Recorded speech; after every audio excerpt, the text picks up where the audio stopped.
आरंभ हो चुका है।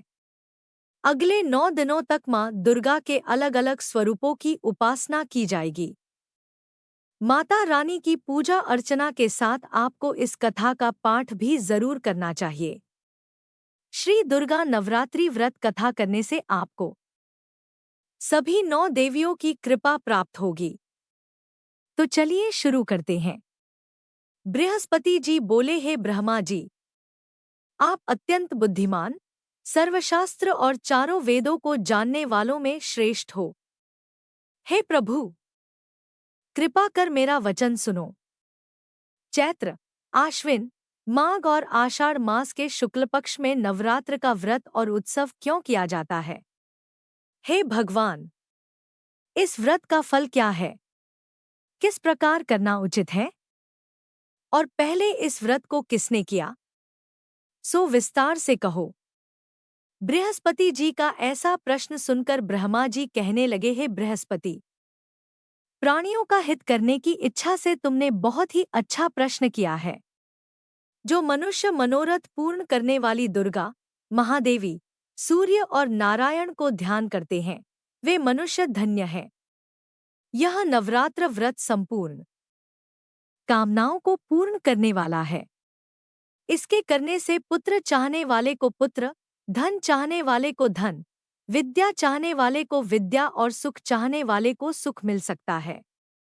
इस व्रत को करने से रोगी मनुष्य का रोग दूर हो जाता है और कारागार में पड़ा हुआ मनुष्य बंधन से छूट जाता है। मनुष्य की तमाम विपत्तियां दूर हो जाती हैं और उसके घर में संपूर्ण संपत्तियां आकार उपस्थित हो जाती हैं। बंध्या और काक बंध्या के इस व्रत के करने से पुत्र हो जाता है। समस्त पापों को दूर करने वाले इस व्रत के करने से ऐसा कौन सा मनोरथ है जो सिद्ध नहीं हो सकता? यदि व्रत करने वाला मनुष्य सारे दिन का उपवास न कर सके तो एक समय भोजन करे और उस दिन बांधवों सहित नवरात्रि व्रत की कथा श्रवण करे। हे बृहस्पति, जिसने पहले इस महाव्रत को किया है उसका पवित्र इतिहास मैं तुम्हें सुनाता हूँ। तुम सावधान होकर सुनो। इस प्रकार ब्रह्मा जी के वचन सुनकर बृहस्पति जी बोले, हे ब्राह्मण, मनुष्यों को कल्याण करने वाले इस व्रत के इतिहास को मेरे लिए कहा, मैं सावधान होकर सुन रहा हूँ। आपकी शरण आए हुए मुझ पर कृपा करो। ब्रह्मा जी बोले, पीठत नाम के मनोहर नगर में एक अनाथ नाम का ब्राह्मण रहता था। वह भगवती दुर्गा का भक्त था। उसके संपूर्ण सद्गुणों से युक्त मानो ब्रह्मा की सबसे पहली रचना हो ऐसी यथार्थ नाम वाली सुमति नाम की एक अत्यंत सुंदर कन्या पैदा हुई। वह कन्या सुमति अपने घर के बालकपन में अपनी सहेलियों के साथ क्रीड़ा करती हुए इस प्रकार बढ़ने लगी जैसे शुक्ल पक्ष में चंद्रमा की कला बढ़ती है। उसका पिता प्रतिदिन दुर्गा की पूजा और होम किया करता था। उस समय वह भी नियम से वहां उपस्थित होती थी। एक दिन वह सुमति अपनी सखियों के साथ खेलने लग गई और भगवती के पूजन में उपस्थित नहीं हुई। उसके पिता को पुत्री की ऐसी असावधानी देखकर क्रोध आया और पुत्री से कहने लगा कि हे दुष्ट पुत्री, आज प्रभात से तुमने भगवती का पूजन नहीं किया, इस कारण मैं किसी कुष्ठी और जय माता दी दरिद्र मनुष्य के साथ तेरा विवाह करूंगा। इस प्रकार कुपित पिता के वचन सुनकर सुमति को बड़ा दुहक हुआ और पिता से कहने लगी कि हे पिताजी, मैं आपकी कन्या हूँ। मैं आपके सब तरह से अधीन हूँ। जैसी आपकी इच्छा हो मेरा विवाह कर सकते हो। होगा वही जो मेरे भाग्य में लिखा है। मेरा तो इस पर पूर्ण विश्वास है। मनुष्य न जाने कितने मनोरथों को चिंतन करता है, पर होता वही है जो भाग्य में विधाता ने लिखा है। जो जैसा करता है उसको फल भी उस कर्म के अनुसार ही मिलता है, क्योंकि कर्म करना मनुष्य के अधीन है, पर फल देव के अधीन है। जैसे अग्नि में पड़े हुए त्रिंदी उसको अधिक प्रदीप्त कर देते हैं, उसी तरह अपनी कन्या के ऐसे निर्भयता से कहे हुए वचन सुनकर उस ब्राह्मण को अधिक क्रोध आया। तब उसने अपनी कन्या का एक कुष्ठी के साथ विवाह कर दिया और अत्यंत क्रुद्ध होकर पुत्री से कहने लगा कि जाओ जाओ जल्दी जाओ, अपने कर्म का फल भोगो। देखे केवल भाग्य भरोसे पर रहकर क्या करती है। सब प्रकार से कहे हुए पिता के कटु वचनों को सुनकर सुमति अपने मन में विचार करने लगी कि अहो, मेरा बड़ा दुर्भाग्य है जिससे मुझे ऐसा पति मिला।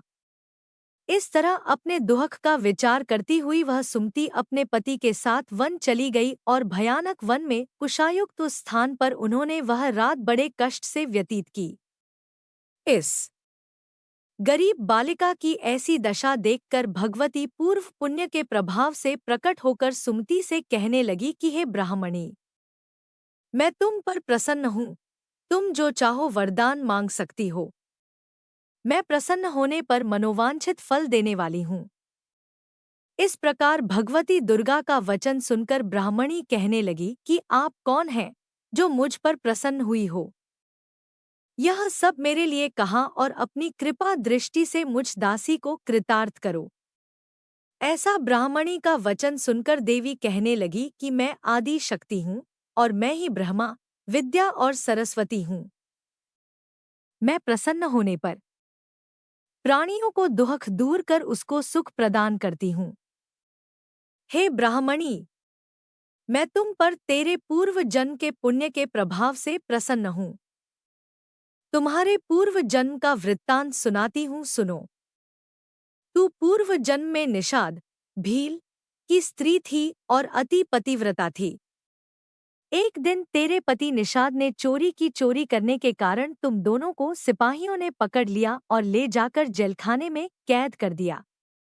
उन लोगों ने तेरे को और तेरे पति को भोजन भी नहीं दिया। इस प्रकार नवरात्र के दिनों में तुमने न तो कुछ खाया और न जल ही पिया। इसलिए 9 दिन तक नवरात्र का व्रत हो गया। हे ब्राह्मणी, उन दिनों में जो व्रत हुआ उस व्रत के प्रभाव से प्रसन्न होकर तुम्हें मनोवांछित वस्तु दे रही हूँ। तुम्हारी जो इच्छा हो सो मांगो। इस प्रकार दुर्गा के कहे वचन सुनकर ब्राह्मणी बोली कि अगर आप मुझ पर प्रसन्न है तो हे दुर्गे, आपको प्रणाम करती हूँ। कृपा करके मरे पति के कोढ़ को दूर करो। देवी कहने लगी कि उन दिनों में जो तुमने व्रत किया था उस व्रत के एक दिन का पुण्य अपने पति का कोढ़ दूर होने के लिए अर्पण करो। मेरे प्रभाव से तेरा पति कोढ़ से रहित और सोने के समान शरीर वाला हो जाएगा। ब्रह्मा जी बोले। इस प्रकार देवी का वचन सुनकर वह ब्राह्मणी बहुत प्रसन्न हुई और पति को निरोग करने की इच्छा से ठीक है ऐसे बोली। तब तक उसके पति का शरीर भगवती दुर्गा की कृपा से कुष्ठहीन होकर अति कांतियुक्त हो गया, जिसकी कांति के सामने चंद्रमा की कांति भी क्षीण हो जाती है। वह ब्राह्मणी पति की मनोहर देह को देखकर देवी को अति पराक्रमी वाली समझकर स्तुति करने लगी कि हे दुर्गे, आप दुर्गत को दूर करने वाली, तीनों जगत का संताप हरने वाली, समस्त दुखों को दूर करने वाली, रोगी मनुष्य को निरोग करने वाली, प्रसन्न होने पर मनोवांछित वस्तु को देने वाली और दुष्ट मनुष्य का नाश करने वाली हो। तुम ही सारे जगत की माता और पिता हो। हे अम्बे, मुझ अपराध रहित अबला की मरे पिता ने कुष्ठ के साथ विवाह कर मुझे घर से निकाल दिया। उसकी निकाली हुई मैं पृथ्वी पर घूमने लगी। आपने ही मेरा इस आपत्ति रूपी समुद्र से उद्धार किया है। हे देवी, आपको प्रणाम करती हूँ। मुझ दीन की रक्षा करो। ब्रह्मा जी बोले कि हे बृहस्पति। इसी प्रकार उस सुमति ने मन से देवी की बहुत स्तुति की। उससे की हुई स्तुति सुनकर देवी को बहुत संतोष हुआ और ब्राह्मणी से कहने लगी कि हे ब्राह्मणी, तुम्हारे उदायल नाम का एक अति बुद्धिमान, धनवान, कीर्तिवान और जितेंद्रिय पुत्र शीघ्र ही होगा। ऐसा कहकर वह देवी उस ब्राह्मणी से फिर कहने लगी कि हे ब्राह्मणी, और जो कुछ तेरी इच्छा हो वही मनोवांछित वस्तु तुम मांग सकती हो। ऐसा भगवती दुर्गा का वचन सुनकर सुमति बोली कि हे भगवती दुर्गे, अगर आप मेरे पर प्रसन्न हैं तो कृपा कर मुझे नवरात्रि विधि बताइए।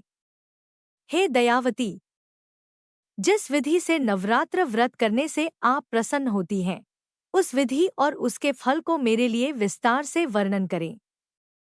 इस प्रकार ब्राह्मणी के वचन सुनकर दुर्गा कहने लगी कि हे ब्राह्मणी, मैं तुम्हारे लिए संपूर्ण पापों को दूर करने वाली नवरात्र व्रत विधि को बतलाती हूँ, जिसको सुनने से तमाम पापों से छूटकर मोक्ष की प्राप्ति हो जाती है।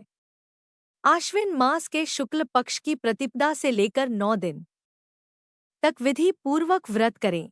यदि दिन भर का व्रत न कर सके तो एक समय का भोजन करें।